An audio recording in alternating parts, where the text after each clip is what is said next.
Okay, so we're all done in Hull, in the car back to Norwich now. About 3.5, just over 3 hours, isn't it? Yeah, I think that's what we said. A little while ago.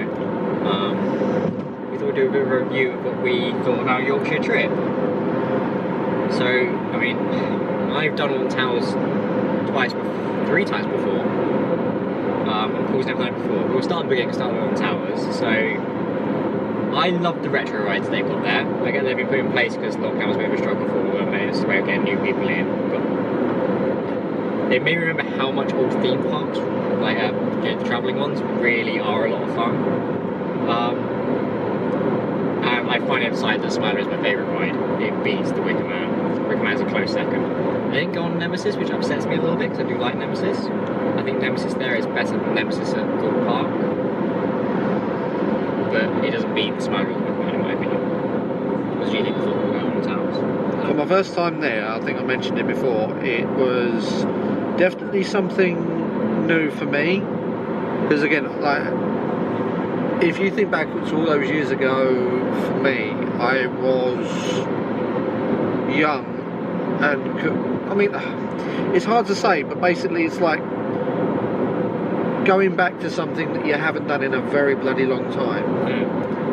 It can be quite exhilarating. That's why you like the retro rides, wasn't it? Yes. I mean, I found that I enjoyed those a lot better than I did, say, I mean, even just looking at the Smiler. It terrified me, but at the same time, it looks like an amazing ride. Me personally wouldn't go on it, especially with the way that I can sometimes be. But yeah, no, the retro rides were definitely at the top of the list. I would definitely suggest going to ride the Wicker Man, because being that it's one of those sort of, I mean, it's based on the old wooden rides and everything, it's got a little bit of sort of theatrics to it. Do you think more rides need a pre-show experience? It makes the queuing system a lot more interesting? Yeah, I mean, because like with a lot of it, it can be very intense just sort of standing in line, because you then think, like for me personally, it's like if I'm standing in line and I know it's going to be like one of those sort of rides that I may or may not like, waiting in line doing nothing just makes it all the worse for me. Yeah, I know what you mean. Because by the time it comes round to you having to get on, you're thinking, you know, oh God, it's my turn, and how am I gonna, you know, how am I gonna deal with this sort of thing? But with the Wicker Man, I mean, yeah, it still had that sort of intensity, but having that little bit of introduction at the start, a little bit of theatrics, a little bit of sort of smoke and mirrors, so to speak, it gave it all the right sort of feelings. Yeah, we were also quite lucky though, because weekday, while everyone's still at school and at work, we didn't have very long queues. No, I mean, the majority of rides. I think, yeah, the Wicker Man on the first day started out with about, was it 35 minutes, I think? Yeah, I think the biggest queue I saw was 45, and I can't tell us for that on Galactica. But yeah, most of the other rides we spent about 5 minutes or less waiting. And the funny thing is that you can even pay for the fast track. Yeah, to go straight through. We didn't need it. I mean, we didn't buy it in the first place, but for those of you who may be interested, obviously there is a fast track system. They've got like a, I think it's like a rank system, like a gold, it's quite silver, pricey. bronze. They are quite pricey, but then again, if you're going during a busy period, especially during the holidays. If it's your only ever trip to Alton Towers and you want to make sure you get on everything, then you might need it.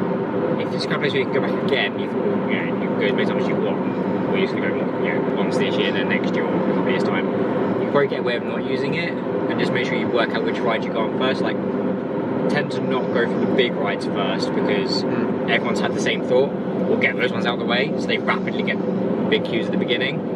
So head for some of the smaller rides and then come back to those. Just keep an eye on, especially get the app. Check when the queues are getting smaller again. Oh yeah, definitely get the app. And then you can work out when there's a good time to go on the rides. I mean, there's a lot of walking on towers, huge amount of space.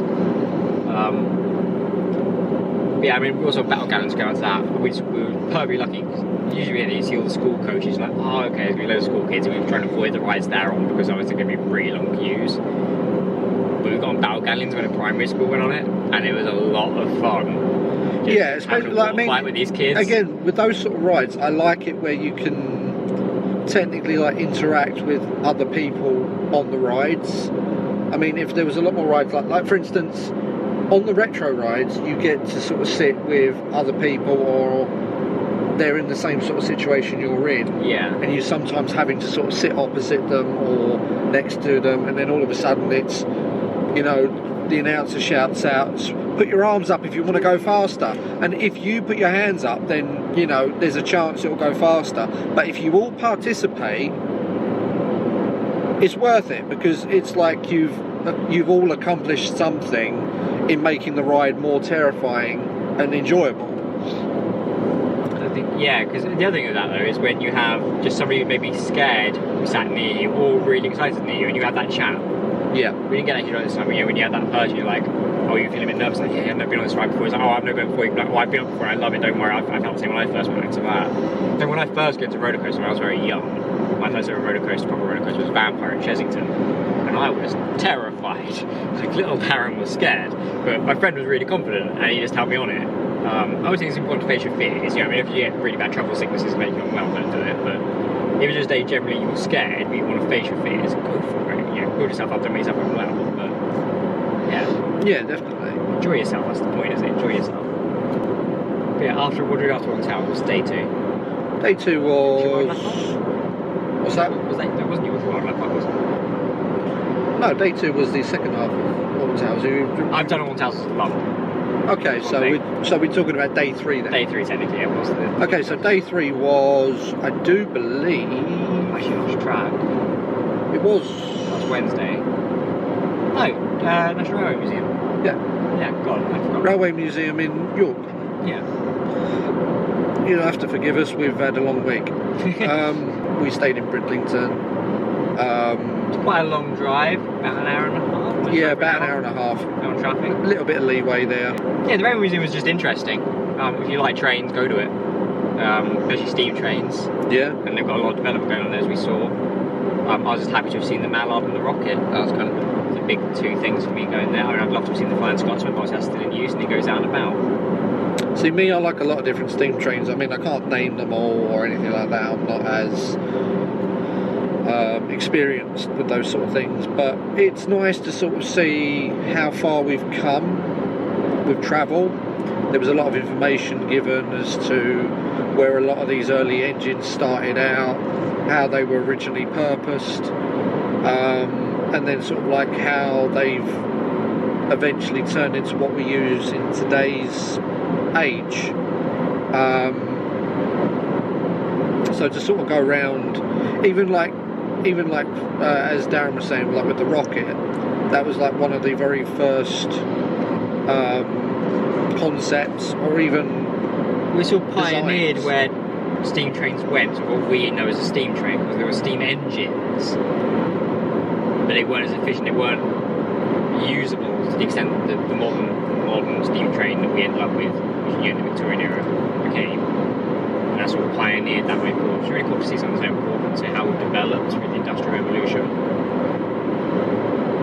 It was nice that there wasn't just trains, there was all stuff from railways and there's a whole entire sort of archive area where people have donated, or people had collection of sort of train memorabilia, platform, station, even down to sort of like a brief history into the transport police. Yeah, that was quite cool. You sort of think to yourself, like, all this is going on.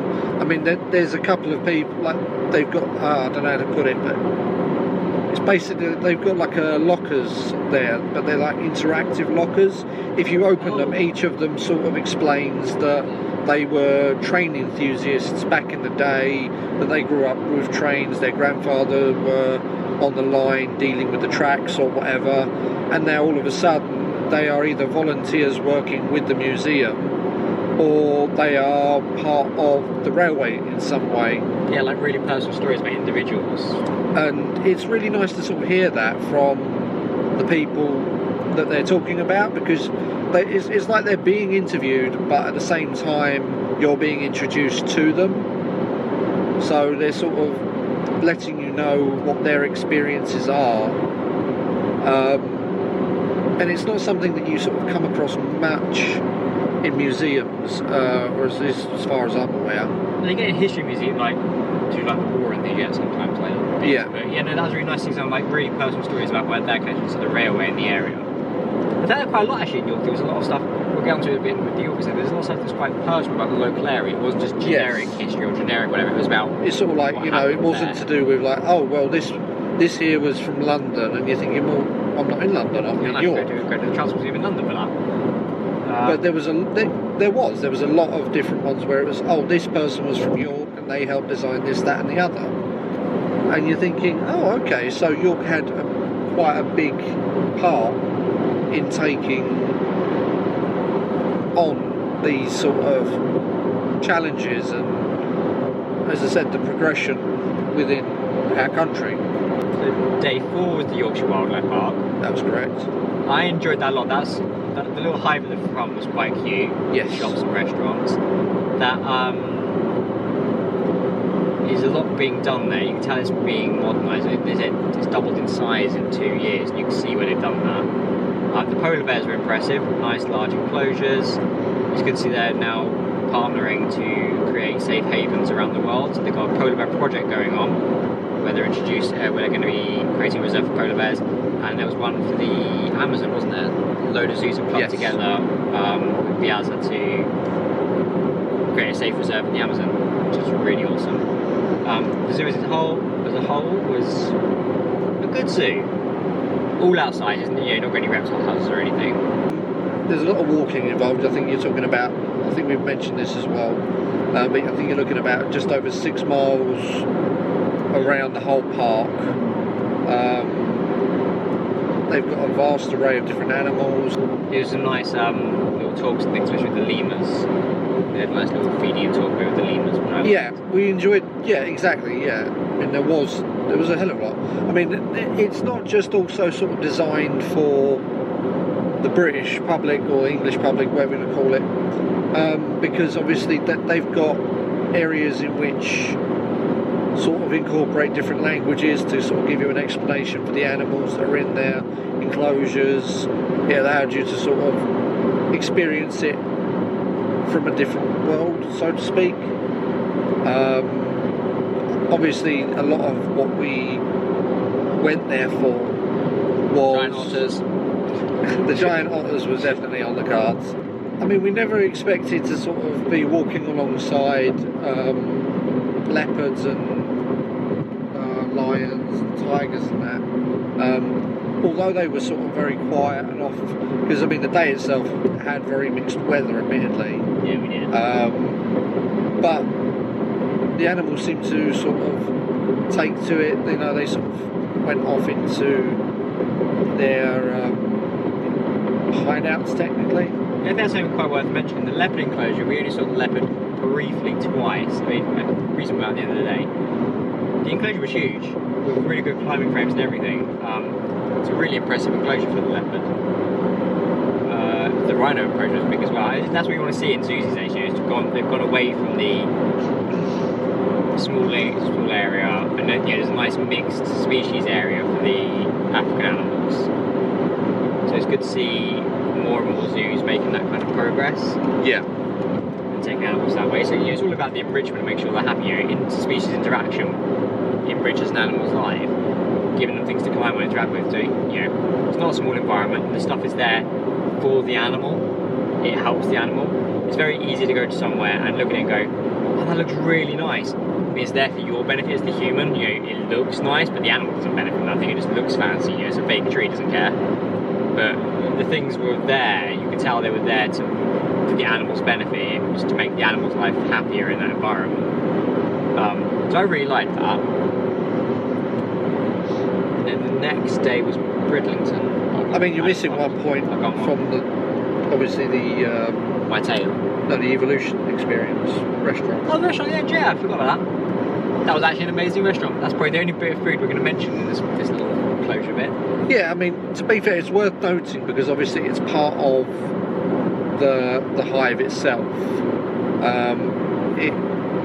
Plus, I think somehow it's also to do with the wildlife because obviously I think the day the day after there was meant to be, well, there is meant to be like a dinosaur Yeah, they're sort of opening event. Pangaea at some point. I'm not sure if it was the next day. Well, I don't know, they were testing it, but it also didn't look quite finished. There was still planting. I don't know if they were Yeah. opening it a bit prematurely or if we went alongside. But as far as we know, even like the restaurant I'm talking about, they had all sorts in there, and it's like that was something that I enjoyed more, not because of the food, not because of the drink, but just the environment itself. Like, it's not your typical restaurant. No, so the premise is the HMS Beagle, in sort of an alternate history, has shipwrecked on an island, and this island has mythical creatures and dinosaurs on it. So there's animatronic velociraptors in there, there's dragons, there's an Easter Island head that turns around, with smoke, projection effects, sound effects.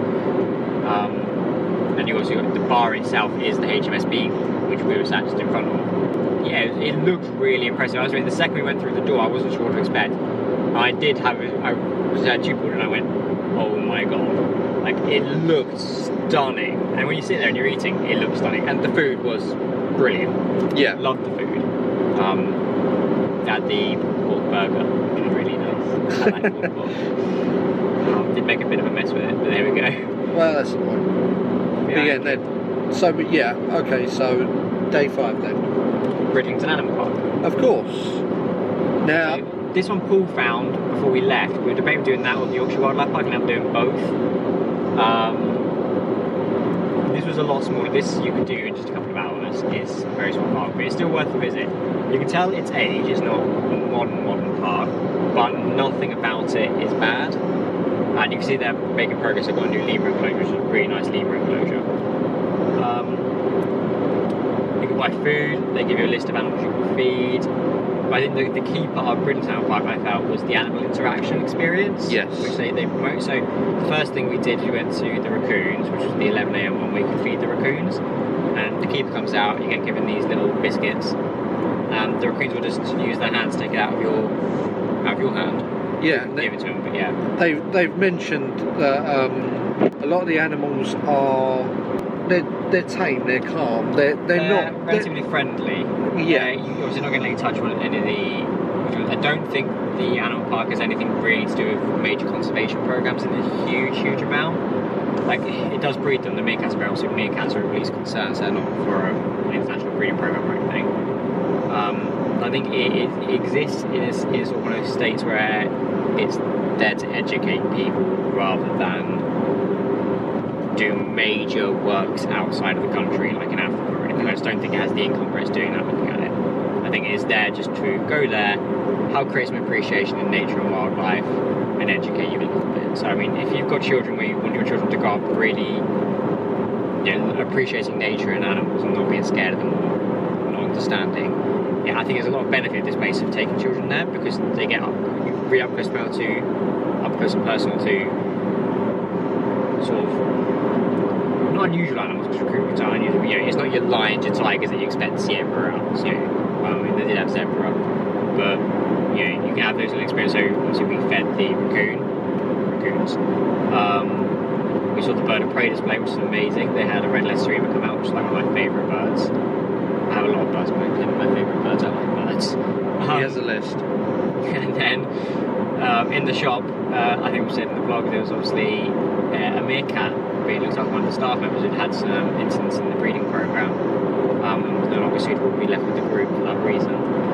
So she was being cared for at home by one of the staff and she'd come in that day. So we were able to see and cuddle a meerkat. Also the albino skunks. Oh yeah, we did the champagne skunks, yeah. That was actually just an experience. Didn't pay for it, was one of those the 12 o'clock experience, wasn't it? Yes. Yeah. I mean, in all fairness, I didn't expect to do what we did that day. Like, not just like the walk around and whatnot, but to sort of have that interaction with the animals made it all that better. The staff's very friendly, which really helps us, because if they're sort of, if they can be sort of moody or not quite happy with their job sort of thing, it sort of takes a few stars off. But I found that a lot of the staff seemed very sort of happy with what they were doing. You could tell they loved their jobs and the animals. Like the guy doing the bird of prey display was really enthusiastic, really into it. And even the girl doing the skunks, Yes. the girl doing the skunk and the raccoons, she really enjoyed her job. You could stop and have a chat with her. She was telling us about them. It felt like a really friendly, like you're almost friends with them kind of chat. It wasn't like I'm here to educate you and tell you, and here's the dictating information. It was very much you can have a friendly chit chat, ask some questions. It was really down to earth, really nice. I wasn't sure what to expect from it, because obviously when we looked before we went, I much preferred that they were going to the Yorkshire Wildlife Park because it looked bigger and more professional, I suppose. Yeah, I was going to say more professional. Yeah. Whereas Bridlington just looked like one of those sort of older parks that has been left behind just financially. And yeah, it's only probably the more money it gets, the more it'll be able to update. It clearly is updating with the lemurs, like I said. But I'm really glad we went because it knows what it's doing. And I think because it's small, it's more personal. Like going back to the experience, they do offer. Yeah, you can do paid experiences. You can do paid experiences, and that's just you and a group of friends of I think up to 8. Yeah, you can go and sort of hang out with the meerkats. They've got like a whole entire enclosure you can go into. They climb all over you. Want cuddles, hugs, you can feed them. And I do believe it's the same with the barn owl, but I don't know if it's just a barn owl or if it's a general owl, or if it's just like an aviary experience. Yeah, I wonder if that's what they do, because I don't think they don't use trackers or anything there for the animals. No, but the animals are really trained well. Yeah, so I'm wondering if I was actually impressed with the training. I'm wondering if it'd be a falconry thing you did with them or not, because you can do that at Colchester Zoo. You can have a go and do the falconry. Yes.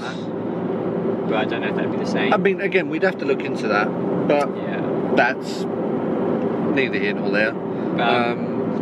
So when we went there, we went to the beach. I don't think I have anything to say about Bridlington Beach. It's a very nice beach. Don't expect arcades or loud or anything. Like it's like the very opposite somewhere like Great Yarmouth or anything like that. It's a very calm, picture perfect beach. Very sweet, good fish and chips, cute little paddling pool. I mean, without trying to sound too sort of rude, it's definitely sort of aimed towards the more elderly. It's more my sort of beach. I mean, no, I don't disagree. I mean, it's a lovely sort of thing, but you do tend to feel like the elderly they'd appreciate it a lot more. Yeah, you could have a nice calm stroke out there. I mean, we usually when we go to beaches and stuff like that, when we have been to them, it tends to be quite crowded. There's usually hundreds of different people sort of in your way. There's screaming and crying and laughing and all sorts going on in the background. Not to say that's not a bad thing, but with Bridlington Beach, it just seemed like it was like we'd caught it on an off day. I really liked it. I didn't think it was an off day. I thought it was. No. It was quiet. So the camera stopped recording there. We're back. Yeah. Where were we? Bridlington. Yeah, I said about it being an off day. Yeah, so I mean, it was a weekday, that's why it's quiet. I think the beach was really sandy. It wasn't like a stony beach or anything. I think it was just a really nice picturesque beach. I mean, it was. I'd definitely love to go sit on there, like in the summer. Like, really, Exit ahead. Thank you. We've had off weather this week. It was like April showers in May. Yeah, I mean, we've had sort of varied weathers. So what happened after? Puffins. Oh, yeah, same day we went to Puffins. Brampton Cliffs. After 800 yards, take the Again, exit. definitely go in the afternoon/evening. Yeah, if you're there for Puffins, that was the recommendation I got, was 7 PM onwards, and we did see him landing on there. There were nowhere near as many Puffins as I expected there to be. I must admit, in my head, I had that there were Take the loads. exit.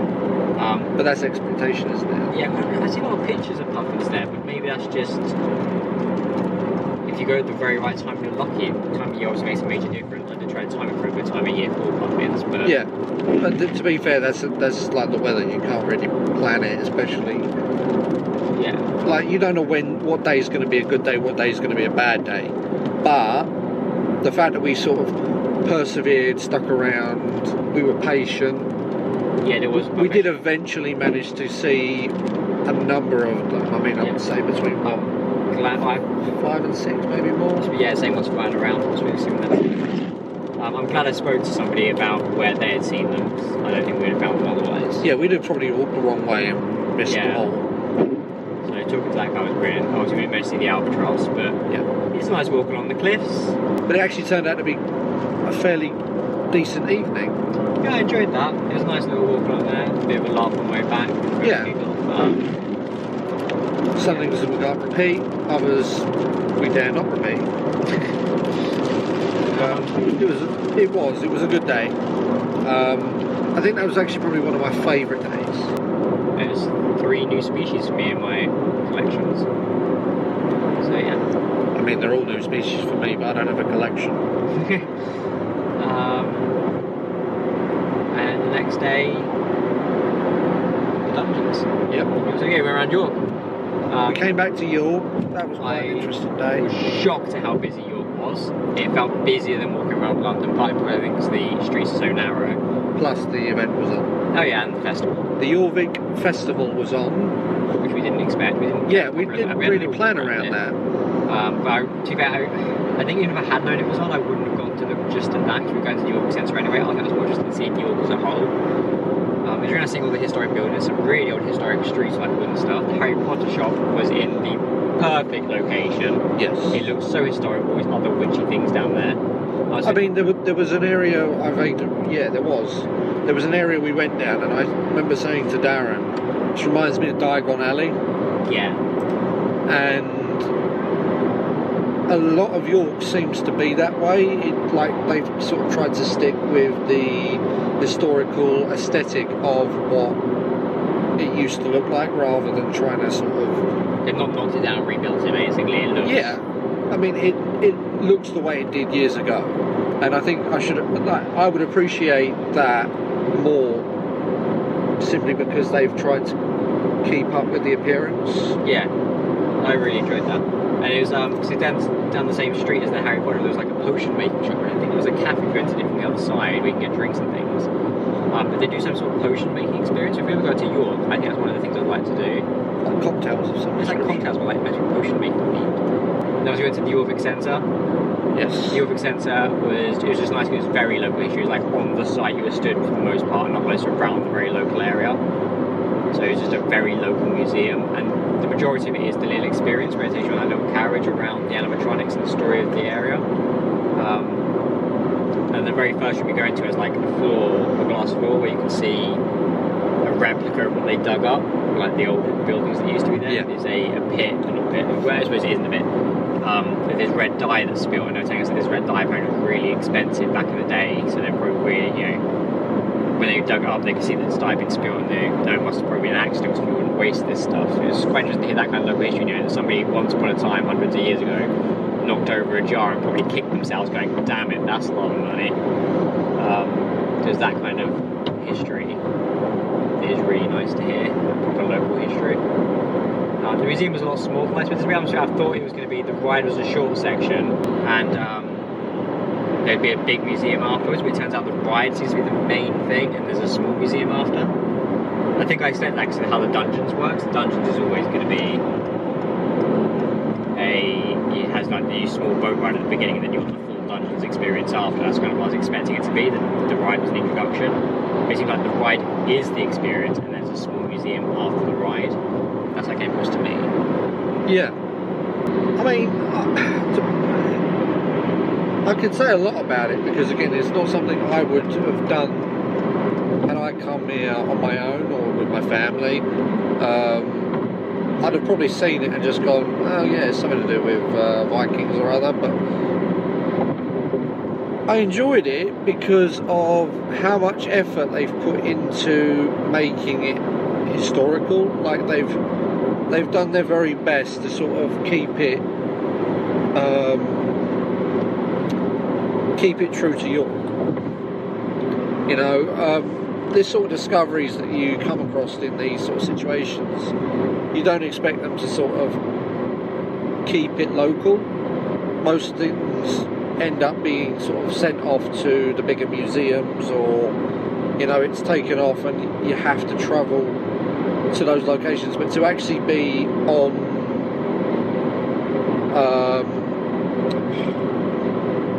sort of like to be on location where it all took place, Was the guy again? He's saying they're going to build a hotel there, wasn't it? They knocked down a building and then the plan was. I think he said it was either a hotel or a Debenhams or something like that. Yeah, It was meant to be. When they did the archaeological survey of the area, which they had to do when they knocked down the first building, they found all this historic stuff and ended up completely changing what they built there. And also, they built the centre to show everything that was found and talk about the actual local history. Which I'm really glad they did that. We need to sort of remember our local history. Yeah, exactly. Yeah. Not just like the major historic events like the Battle of Hastings. We need to know about the little things that happen, like the average Joe, what they did all those years ago. I mean, it's one of those sort of things that you sort of look at and you think, I didn't know that. Yeah. And I quite like that. Because again, I would never have known that Vikings invaded York. No.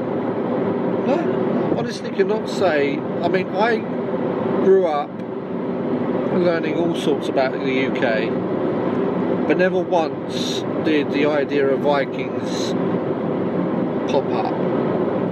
I mean, we did a bit in school, but not to the extent that we learned where exactly in the UK they were or anything like that. But to actually visit those historical landmarks and learn about this sort of thing sort of opens your eyes, really. Yeah. I mean, again, I would definitely recommend a visit to York, even if it's like on a normal quiet week.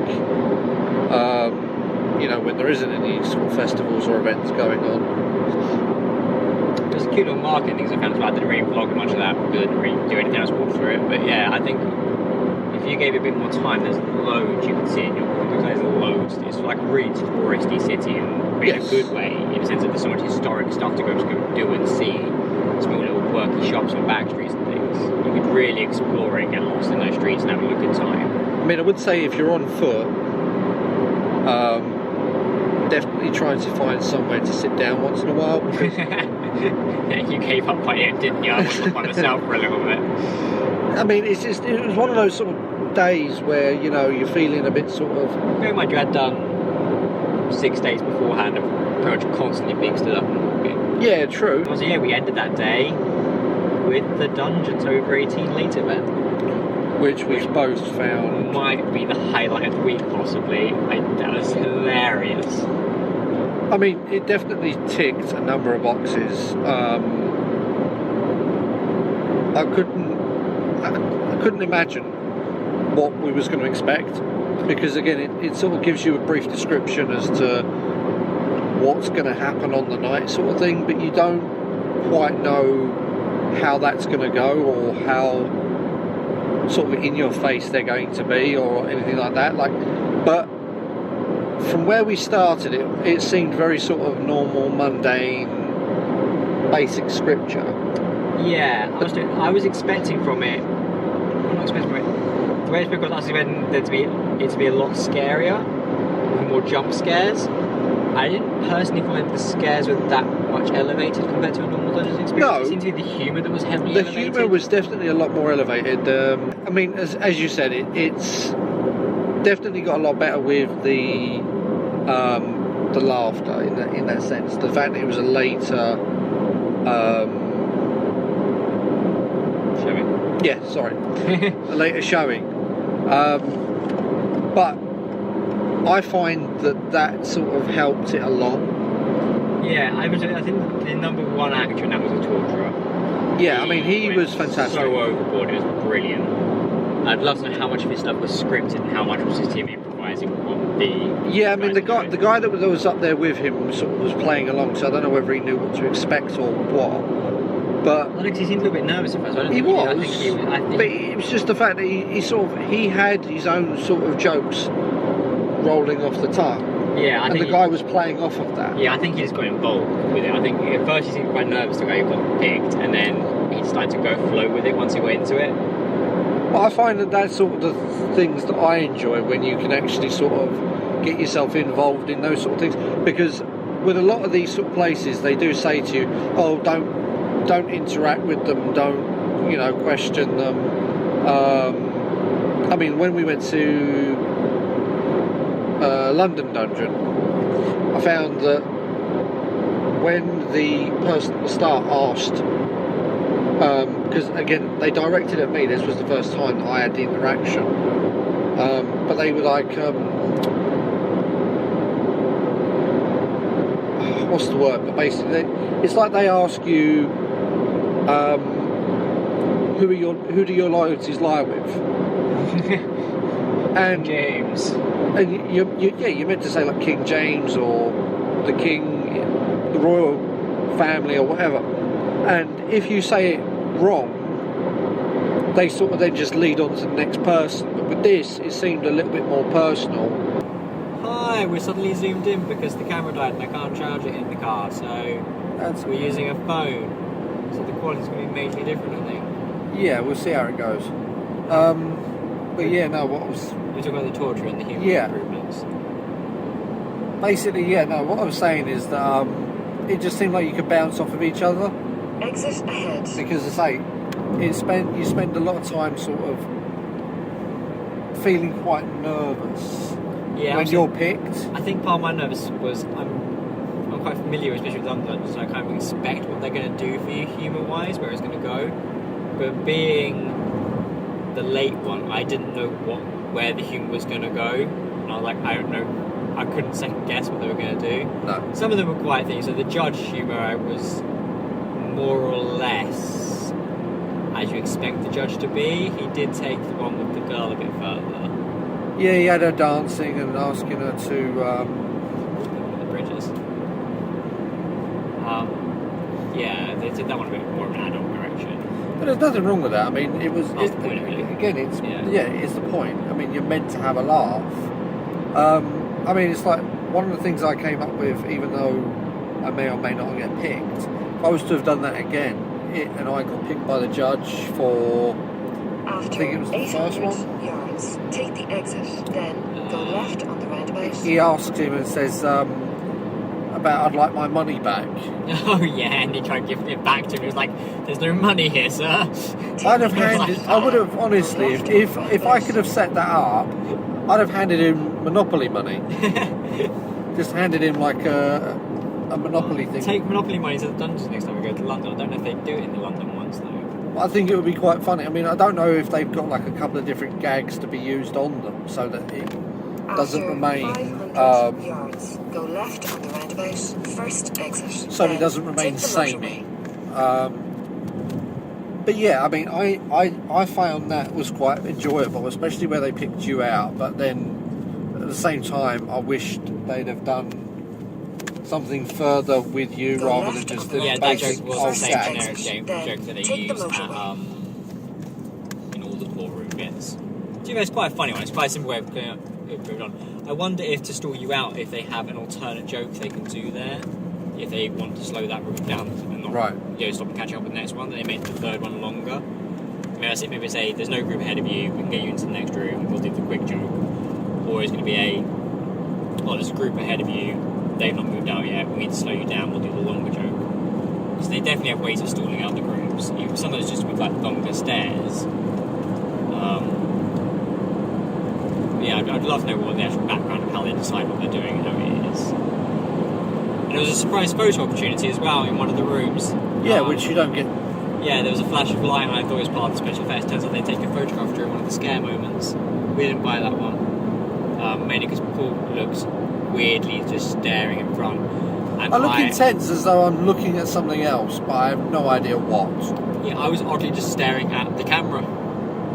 I mean, I think the flash caught my attention. I just looked at it. I mean, it was quite funny because literally he was smiling, staring right down the lens of the camera. Really good room. I enjoyed that one. It was. I mean, I can't deny it. I mean, the experience itself, definitely by far one of the better 3 that I've been to.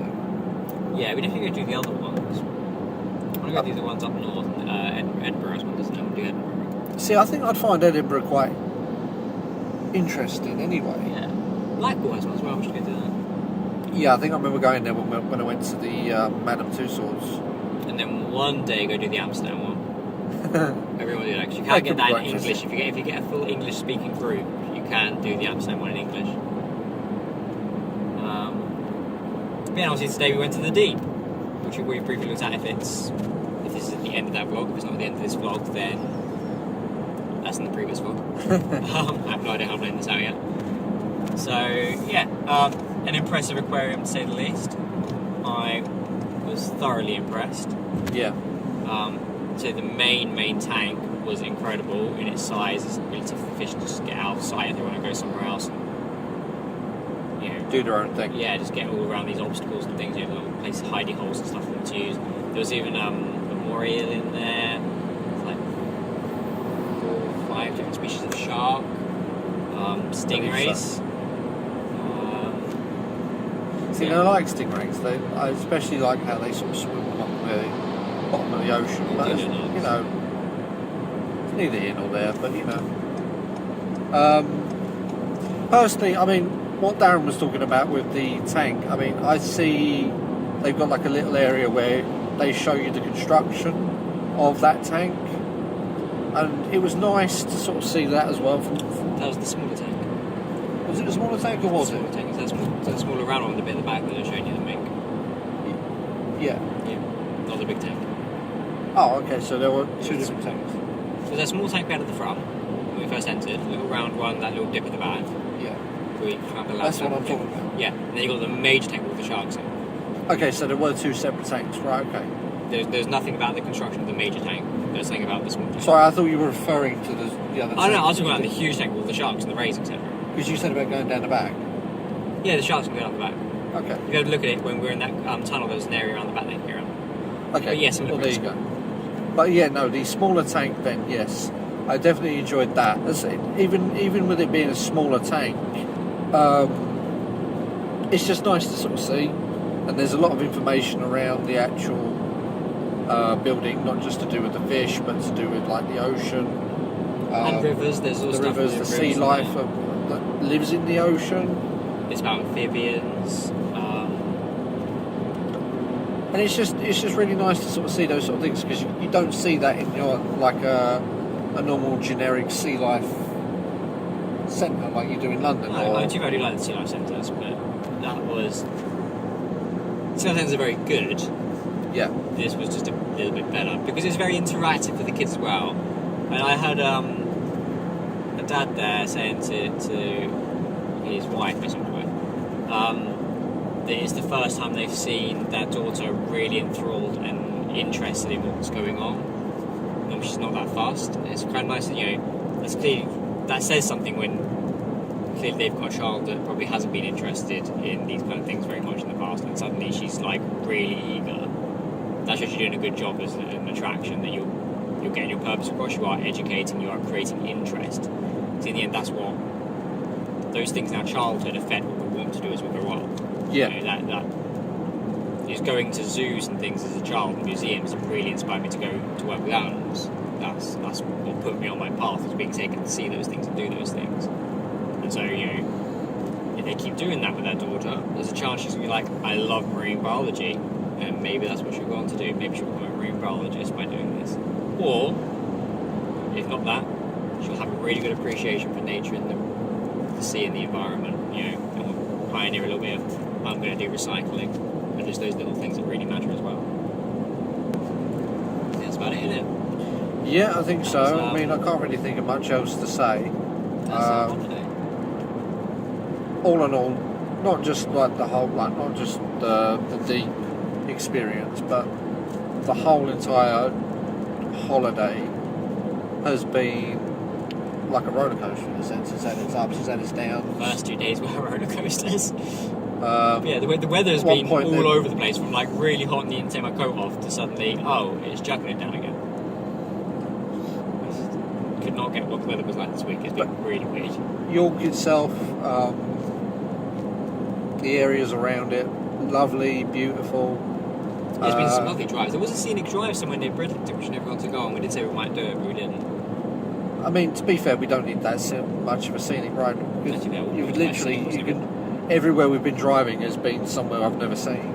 Yeah, I did pull over at one point just to get some photographs of a nice scene in the sunset. And honestly, I would recommend it to anyone. I mean, maybe not the Alton Towers part. Yeah, I think you have to be a certain kind of person to go to a theme park.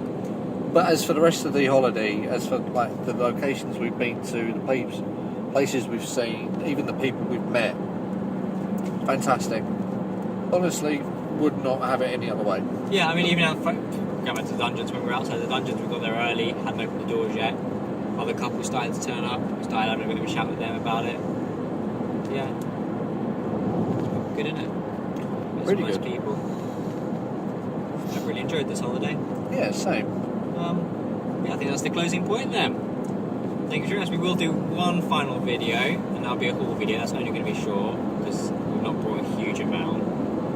I'm going to show you what we did get from the different places. I like to collect pin badges, so I might show you some of my pin badge collection in that as well. I could be adding to it with this holiday. I probably will need a bigger board soon, because the amount of Disney pins I have from Disneyland. But there we go. Thank you for joining us on this holiday. Thank I you. hope you've enjoyed it, and I hope I've inspired some of you to go out there and go have a look at these places if you ever come up this way. Yeah, we'll see you next time. Thank you. Bye bye.